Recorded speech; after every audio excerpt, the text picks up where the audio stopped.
उसने कहा था। भाग 3। लहना ने पतलून की जेबों की तलाशी नहीं ली थी। साहब ने मानो जाड़े से बचने के लिए दोनों हाथ जेबों में डाले।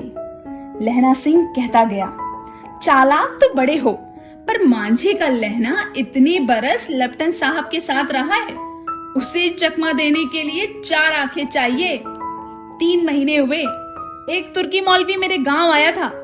औरतों को बच्चे होने का तावीज बांटता था और बच्चों को दवाई देकर जाता था।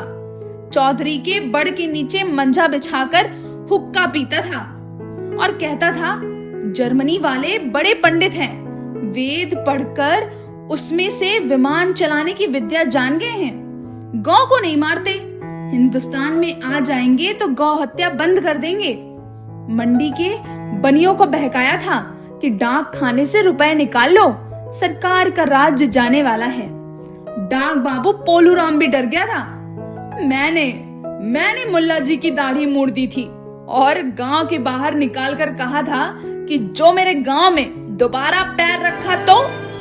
साहब की जेब में से पिस्तौल चला और लहना सिंह की जांग में गोली लगी। इधर लहना की हेनरी मार्टिनी के 2 फायरों ने साहब की कपाल क्रिया कर दी थी। धड़ाका सुनकर सब दौड़े आए। बोधा चिल्लाया, क्या है?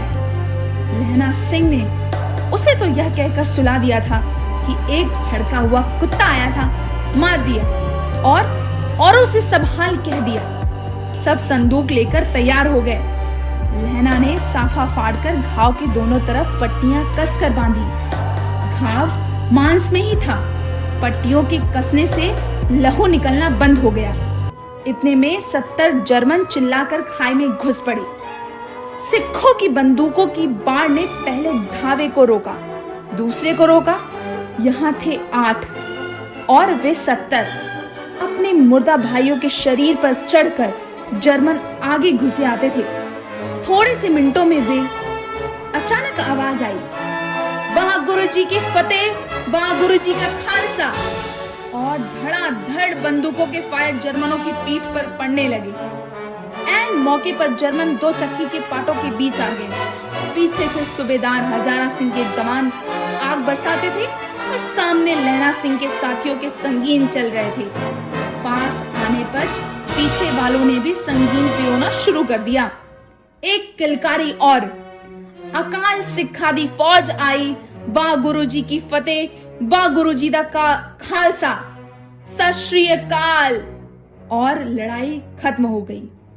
63 जर्मन या तो खेद रहे थे या कराह रहे थे। सिखों में 15 के प्राण गए। सूबेदार के दाहिने कंधे में से गोली आर पार निकल गई। लहना सिंह की पसली में एक गोली लगी। उसने घाव को खंदक की गीली मिट्टी से पुर लिया और बाकी का साफा कसकर कमरबंद की तरह लपेट लिया। किसी को खबर ना हुई कि लहना को दूसरा घाव भारी घाव लगा है। लड़ाई के समय चांद निकल आया था, ऐसा चांद जिसके प्रकाश से संस्कृत कवियों का दिया हुआ छई नाम सार्थक होता है। और हवा ऐसी चल रही थी जैसे कि बाण भट्ट की भाषा में दंत वीणोपदेशाचार्य कहलाती। वजीरा सिंह कह रहा था कि कैसे मन भर फ्रांस की भूमि मेरे बूटों से चिपक रही थी जब मैं दौड़ा सूबेदार के पीछे गया था। सूबेदार लहना सिंह से सारे हाल सुन और कागजात पाकर वे उसकी तुरंत बुद्धि को सराह रहे थे और कह रहे थे, तू ना होता तो आज हम मारे जाते। इस लड़ाई की आवाज 3 मील दाहिनी ओर की खाई वालों ने सुन ली थी। उन्होंने पीछे टेलीफोन कर दिया था। वहां से झटपट 2 डॉक्टर और बीमार ढोने की गाड़ियां चली, जो कोई 1.5 घंटे के अंदर आ पहुंची। एक फील्ड अस्पताल नजदीक था। सुबह होते होते यहाँ पहुंच जाएंगे, इसलिए मामूली पट्टी बांधकर एक गाड़ी में घायल लिटाए गए और दूसरी में लाशें रखी गई। सूबेदार ने लहना सिंह की जांग में पट्टी बंधवानी चाहिए, पर उसने यह कहकर टाल दिया कि थोड़ा घाव है, सवेरे देखा जाएगा। बोधा सिंह ज्वर में बर्रा रहा था। वह गाड़ी में लिटाया गया। लहना को छोड़कर सूबेदार जाते नहीं थे। या देख, लहना ने कहा, तुम्हें बोधा की कसम है और सूबेदारनी जी की सौगंध जो इस गाड़ी में न चले जाओ। और तुम मेरे लिए वहां पहुंचकर गाड़ी भेज देना। और जर्मन मुर्दों के लिए भी तो गाड़ियां आती होंगी। मेरा हाल बुरा नहीं है, देखते नहीं मैं खड़ा हूँ। वजीरा सिंह, मेरे पास है ही। अच्छा, पर बोधा सिंह गाड़ी पर लेट गया। भला आप भी चढ़ जाओ।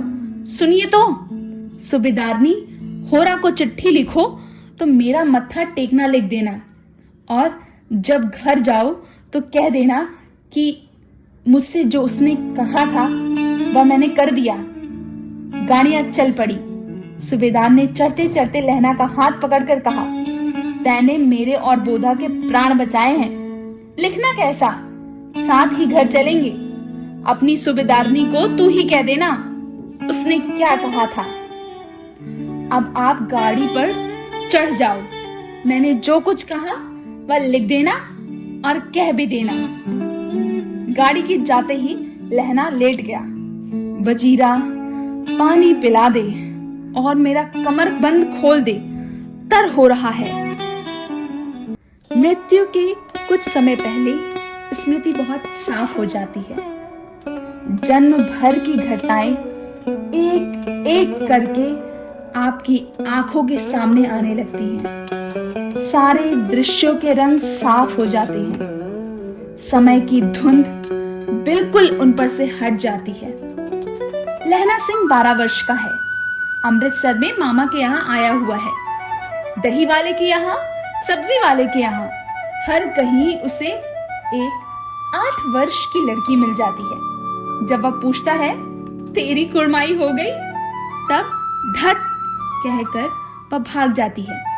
एक दिन उसने वैसे ही पूछा तो उसने कहा, हाँ कल हो गई, देखते नहीं ये रेशमी बूटों वाला सालू।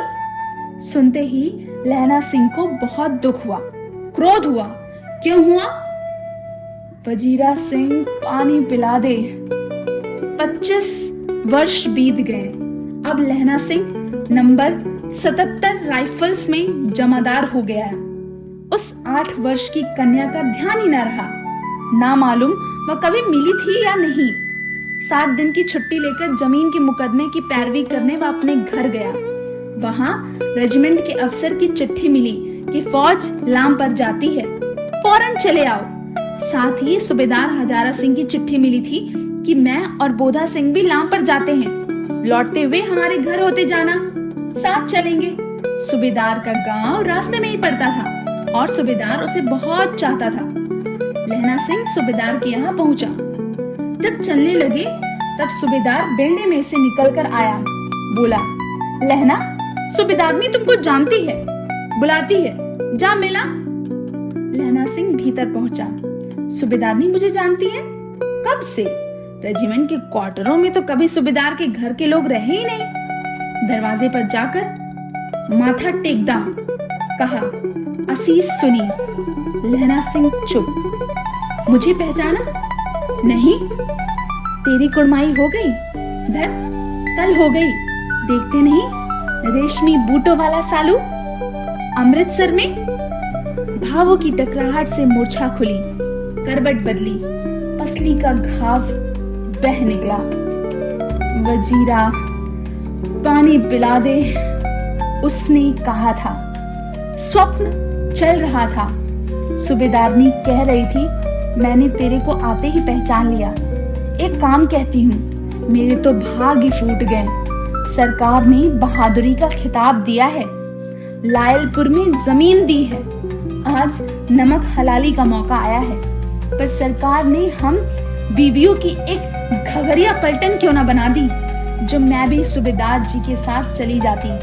एक बेटा है, फौज में भर्ती हुए, उसे अभी 1 बरस भी नहीं हुआ। उसके पीछे 4 और हुए, एक भी नहीं जिया। सूबेदारनी रोने लगी।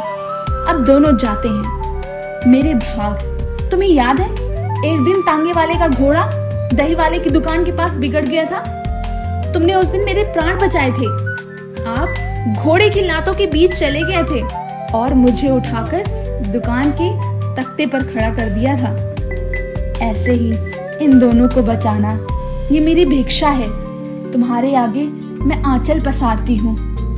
रोती रोती सूबेदारनी उबरी में चली गई। लहना भी आंसू पोंछता हुआ बाहर आया। वजीरा सिंह, पानी पिला दे, उसने कहा था। लहना सिंह का सिर अपनी गोद में रखे वजीरा सिंह बैठा है।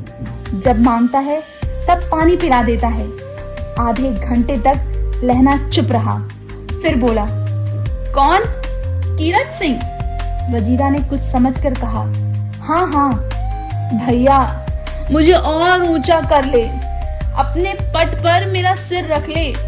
वजीरा ने वैसा ही किया। हाँ अब ठीक है, पानी पिला दे। बस अब की हाड़ में यह आम खूब फलेगा। चाचा भतीजा दोनों यही बैठकर आम खाना। जितना बड़ा तेरा भतीजा है उतना ही यह आम है। जिस महीने उसका जन्म हुआ था उसी महीने मैंने इसे लगाया था।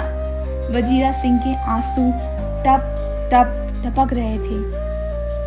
कुछ दिन पीछे लोगों ने अखबारों में पढ़ा, फ्रांस और बेल्जियम 68वीं सूची, मैदान में घावों से मरा नंबर 77, सिख राइफल्स, जमादार लहना सिंह।